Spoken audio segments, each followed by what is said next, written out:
Marcos. Welcome back po. Welcome back, sir. Hi, good morning. Magandang umaga at salamat sa panyaya, Victoria at Christian. Ito, sir, excited ako malaman kung ano ang take nyo dito sa mga nangyari nito mga nakaraang araw. Kasi, sir, marami pong nagsasabi na hindi na-observe ang karapatan ng dating Pangulo sa arrest. Yung nga po, even si Attorney Medialdea, sinasabi niya sa ICC mismo, abduction, kidnapping po ang nangyari. Well, alam mo, ano na yan hindi naman natin sinasantabi yung mga ganyang mga aligasyon. Kaya lang, tingnan natin yung mas malawak na picture dito. Ayokong ikumpara yung pagtrato kay dating Pangulong Duterte dun sa pagtrato niya sa libo-libo mga pinatay niya. Pero mahihirapan kang hindi ikumpara talaga. Now, kung meron silang ebidensya na hindi pa na mali pagtrato sa kanya, I'm sure pakikinggan yan ng mga huwes sa ICC. Pero ano na lang to parang panglilinsan na lang sa mga taong bayan at ginagawa nila itong mga ganitong aligasyon para talagang himukin yung mga supporters ni Duterte at mga publiko na mag-aklas or magalit dahil sa nangyari. At ang nakakalungkot dito, sinasantabi nila, kinakalimutan nila kung ano talaga yung issue dito. Ang issue dito, Christian, ang issue dito, Victoria, is yung karumal-dumal na pagpatay ng 30,000 mahigit na mga tao nung nanungkulan si Duterte. Yun na lang tutukan natin. Maganda naman yung ni estado ni Pangulong Duterte sa lehig. Nakita nyo nga kahapon sa video parang nakikinig lang ng Taylor Swift, sabi ko nga. Nakapikit po, At saka sir. maganda yung mga pasilidad doon.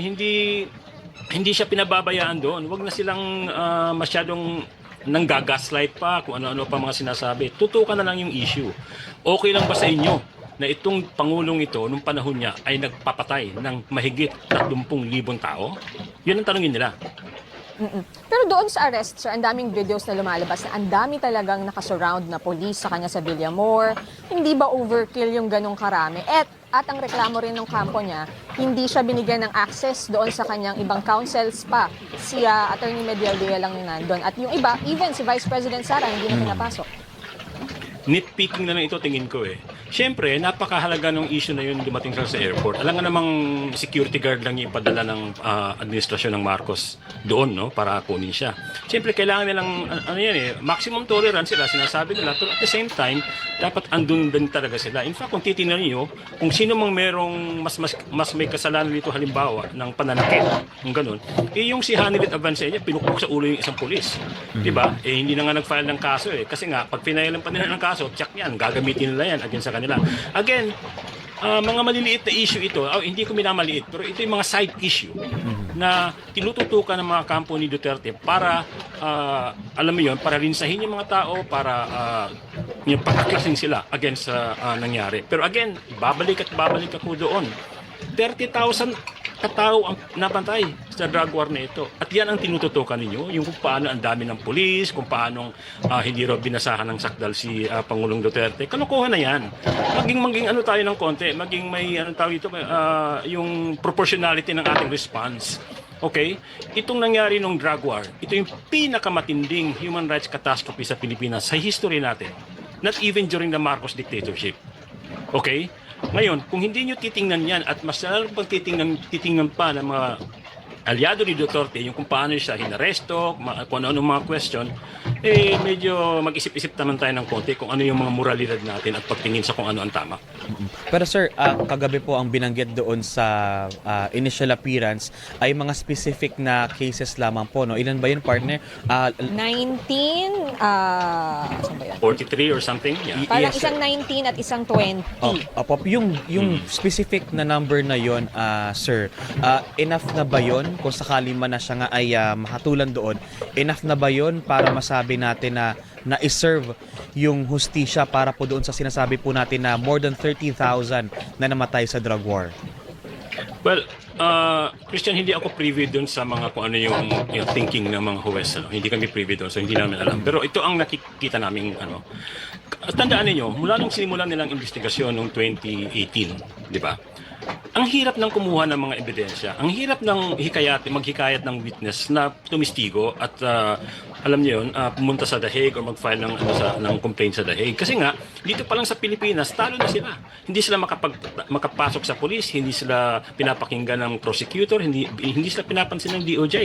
So ang nangyari ngayon, kung ano lang yung natanggap ng mga huwes, itong tingin ko dito, mga mangilan-ngilan compared mo sa libu-libong sinasabi nga natin, at nakita nila yung pattern, nakita nila yung information na enough na para imbestigahan itong kaso na to at litisin yung mga may sala. Ganun naman yun eh. Hindi mo naman, imposible namang ma-interview nila lahat yung 6,000 o 30,000. Para ma-establish nila kung merong ginawang crimes against humanity dito. Kailangan nilang establish ng pattern at kung kailangan nilang kumuha ng mga testimonya ng kahit mangilan-ngilan lang at maayos naman yung pagdodokumento. So kaya hindi lang ito yung halimbawa sa drug war, kasama na rin ito yung patayan ng Davao Death Squad sa Davao City nung panahong mayor siya at vice mayor.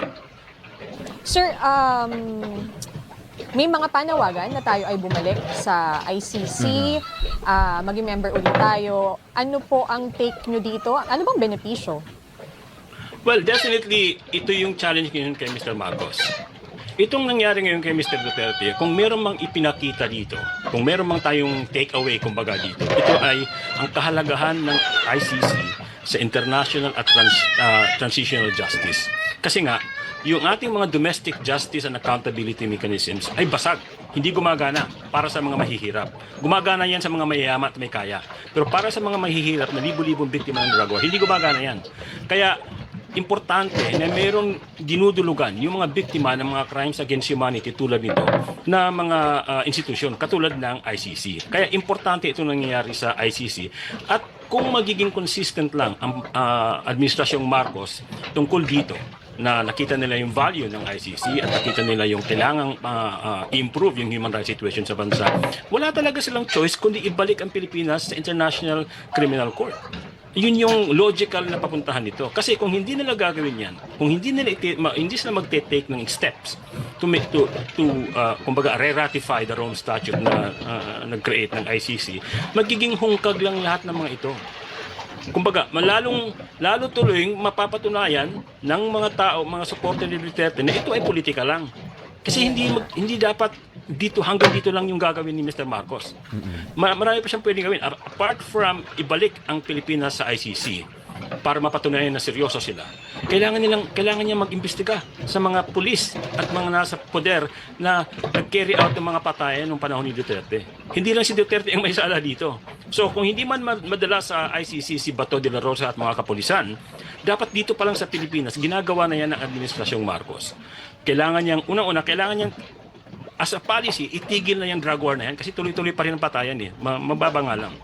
And second, kailangan niyang mag-launch ng investigation. Ang DILG, ang NAPOLCOM, dun sa mga pulis na involved dito sa patayan na to. Hindi si Duterte ang kumalabit ng gatilyo. Siya ang nag-utos. Kailangan pa rin habulin yung mga kumalabit ng gatilyo. And na-mention nyo na nga, sir, si Senator Bato. Simula po nung Martes nang inaresto ang dating Pangulo, hindi po natin nakita ang kanyang anino, although may mga pahayag na po siya, nagsasabi siya na ready naman siya just in case nga, no? Pero yung ganitong sigurong response sa kanya na ultimo presensya niya hindi makita ng publiko in the middle of this situation, lalong-lalo na siya ay closely na malapit po sa dating Pangulong Duterte. What does it say, sir? Well, unang-una, huwag din ang pansinin yung Bato na yan. Sa totoo lang, I mean, I'm not referring to you specifically, Christian. Yes, sir. Kundi yung mga tao. Kasi syempre, lahat ng sasabihin niyan, self-serving. Takot yan eh. Alam niya na at any point hahabulin siya ng ICC. Kaya kung ano-ano na lang yung mga sinasabi, napanood ko yung interview niya kay Carmina nung isang kahapon ba yon? Yes, sir. Puro mga kabulastugan ng mga pinagsasabi doon. Hindi ko maintindihan kung bakit pinapakinggan pa rin tong taong ito. Napatunayan na naman na wala siyang kwentang police officer kasi nga ang dami-dami niyang pinapapatay. Napatunayan na rin na sa Senado, ginagamit niya lang yan para proteksyonan yung mga interest ng mga Duterte. At syempre, lahat ng sasabihin niya ngayon ay para proteksyonan ang sarili niya at para proteksyonan yung interest ng mga Duterte. Wala nang iba. Yun lang yung ano niya. Ginagamit niya ang Senado. Actually, nag-aaksaya tayo ng pera sa Senado para lang sa taong ito at saka kay Bongo na wala silang ibang ginagawa kundi siraan ang institusyon natin at proteksyonan lang itong kanilang principal na si Duterte. So, Now, hindi ko naman sinasabing walang karapatan si Senator De La Rosa na sabihin yung mga ganyan o di maghain ng mga sa Senado na para nga proteksyonan si Mr. Duterte. Kaya lang, my God, di ba? Nasa punto na tayo ngayon, hindi nyo pa ba na-realize kung gaano kadilim, kung gaano tawag dito, kalagim yung ginawa nila nung mula noong 2016. Kaya ako lagi bumabalik doon eh. Hindi ito usapin lang ng political tawag dito, political faction, political away ng Marcos at mga Duterte. Actually, wala akong pakialam, magpatayan yan sila personally. Ang pakialam ko dito, yung mga biktima ng drug war, ito yung dapat tutukan ng mga tao. Apo. Sino ba ang nagawan ng krimen? Sino ba ang gumawa ng krimen? Di ba? At sino ang dapat panagutin? Yun lang naman talaga yun. Ngayon, kung tingin nila ang ICC ay walang kwenta, di ba? Mag-isip-isip na sila kung tawag dito, kung ano ang kanilang ano bang values ng mga taong sumusuporta sa kanila. Kaya nga lagi kong sinasabi kahit sa mga kamag-anak ko, nagdadasal kayo. Lagi niyo sinasabi na tama ang mga ninyo, pero ang pinaniniwalaan ninyo, naniniwala kayo sa Diyos, pero okay lang sa inyo ang pumatay ng 30,000 tao. Kalokohan yun. Kaya ito yung mga ganitong klaseng narrative ang kailangan natin i-resist. Pero sir, ang laging sinasabi ng mga naging bahagi ng Duterte administration, gaya ni Senador Bato de la Rosa nga at ni Senator Bongo, nung time na yon ay naging tahimik, naging ligtas. Marami nagpapasalamat sa kanila dahil naging ligtas ang kanilang mga anak. Nakakalakad ka ng safe sa kalsada. Anong masasabi niyo doon? Actually, unang-una, wala pa ako nakikitang maayos na study na magpapatunay dyan. Pero sabihin na natin totoo. Okay? Ako, nakatira ako ng Davao ng 10 taon. Nung andun ako, aaminin ko na talagang dahil nga sa mga tough stance ni Mr. Duterte against crime, pwede kang maglakad doon ng alas 2 ng madaling araw kahit lasing na lasing ka na. Walang magmumulestya sa'yo. Walang makikialam sa'yo. Totoo yan. Nandun ako sa Davao. Kaya lang, ito ngayon, yung proportionality ng mga ini-enjoy natin ng mga privileges bilang citizens, na tingin natin ay, oh wow, ang ganda ng Pilipinas, oh wow, safe na safe tayo. Ano ang kapalit nun? Buhay ng 30,000 katao? Buhay ng 6,000 katao, sabihin na natin? Di ba? Napaka mali na pananaw naman yon. Napaka immoral na pananaw naman yun. Napaka hindi maka-Diyos na pananaw naman yun. Okay lang na diba, halikan may nabasa nga ako kahapon na dahil daw bumisita si Digong sa Sulu ng 19 na beses, anong tawag dito, mahal na mahal siya doon. Pero again, ini-ignore nila yung realidad, yung tawag dito, katotohanan na libo-libong tao ang pinatay. So ano natin dito? Ano ang personal moral responsibility natin dito? Okay lang na maayos yung buhay natin? Okay lang na nakakasakit tayo sa jeep na hindi tayo kinikikilan o hindi tayo hinuhold up? Pero kapalit niyan, buhay ng 30,000 katao? Anong klase yan? Anong klaseng kabuktutan sa pag-iisip yan? Sir, i-push ko lang, devil's advocate lang. Paano naman yung mga namatay dahil sa mga drug suspects? Yung umano ay addict. Oo, yung mga siguro ni rape, ganyan. Paano naman sila na nagdusa dahil walang gantong sistema prior to President Duterte? Dito ko ibabalik yung si Bato at saka kapulisan. Anong ginawa nila? Kasi yan ang trabaho nila eh. Hindi naman ibig sabihin nito na may krimen na pinatay dyan, okay na rin, pumatay ka na rin ng ibang taong walang kinalaman dun sa krimen na yon, o di kaya akala mo lang may kinalaman. Dito ngayon papasok yung sinasabi ko palagi na ang pulisya natin ay talagang broken mula pa noon at ginamit ito ni Duterte para gawin itong drug war.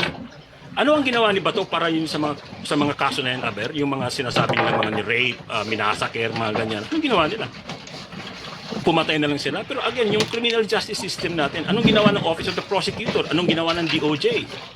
Tungkol dyan sa mga bagay na yan. Again, uulitin ko, hindi trabaho ng Human Rights Movement, ng Commission on Human Rights, in fact, na tingnan yung mga ganyang kaso. Trabaho yan ng kapulisan. At hindi pwede sabihin ng mga tao na, ni-rape yung isang bata doon, so pumatay na tayo ng ibang tao dahil lang ni-rape yung isang bata doon. Ano tayo, mga barbaro? Diba? Yung ganong klaseng pag-iisip, ang kailangan nating tutulan talaga. Kasi pinapalusot nyo ang kapulisan dito ang law enforcement agency, pag yan lang lagi yung sinasabi ng mga tao na para bang wala silang magawa, dapat wala silang ginagawa. Di ba? So, in fact, every time nasasabihin yan na paano naman yung mga rape, dapat ibalik natin talaga sa pulisya, sa gobyerno. Anong ginawa nyo dun sa mga rape, ng rape? Anong ginawa nyo sa mga rape? Yun. Sir Carlos, this is a developing story, no? Dahil nga lalakad pa yung kaso doon sa ICC, pero dahil andun na kumbaga nandun na ang dating Pangulo, sa panig po siguro ng mga naging biktima nitong drug war, sa mga napagkaitan po ng karapatang pantao, ano yung kanilang dapat na tutukan this time na andun na ang dating Pangulo, lalakad na yung proseso, anong dapat nilang bantayan para masigurong makakamit talaga nila finally ang hustisya dito? Well, unang-una, marami ng mga grupo sa The Hague at saka kung saan-saan pa na talaga minomonitor itong kasong ito. Itong mga biktima ng drug war nandito sa Pilipinas, keep in mind, mga mahihirap yung mga yan, karamihan. Hindi nga makapagpiyansa yung mga yan, walang pambili ng bigas yung mga yan, pamasahe, wala. So, hindi mo sila may-expect na gagawin nila ang pagmamonitor nito. Although, gagawin talaga nila yan hanggat sa makakaya na.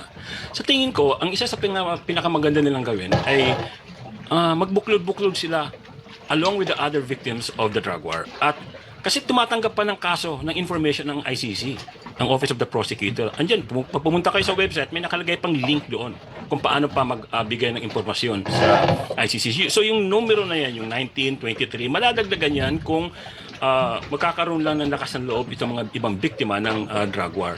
Pero again, medyo mahirap yan din kasi nung panahon ni Duterte talagang grabe yung tinatawag nating climate of fear. Medyo naibsan ng konti pero andyan pa rin. So may matindi ang papel dito ng media, ng mga human rights advocates na hikayatin itong mga ibang biktima ng drug war. Yung mga biktima rin ng drug war na mag-file pa ng case at ICC. At siyempre, ang pinaka-importante dito, yung solidarity natin dun sa mga biktima nito. At ito yung medyo nangingit-ngit na yung kung kaya napansin nyo, pero para ako nakapagkape ng 5 cups a day. Ito yung nangingit-ngit ako na imbis na tignan natin yung kapakanan ng mga biktima ng drug war at aluin sila at bigyan silang encouragement, mas lalo pa natin silang dinidiin. Diyos ko, libo-libong mga biktima yan, libo-libong nanay, tatay, mga kapatid na nawala ng mahal sa buhay. Hindi nyo pwedeng sabihin na isang tabi na lang yung mga yan dahil lang sa politika. Again, wala akong pakialam din sa away ng mga Marcos at mga Duterte. Pero keep in mind, Christian, Victoria, bago pa man pumasok sa eksena si Mr. Marcos, itong mga biktima na ito, mga pamilya at mga human rights defenders, ay nilatag na nila yung kaso sa ICC.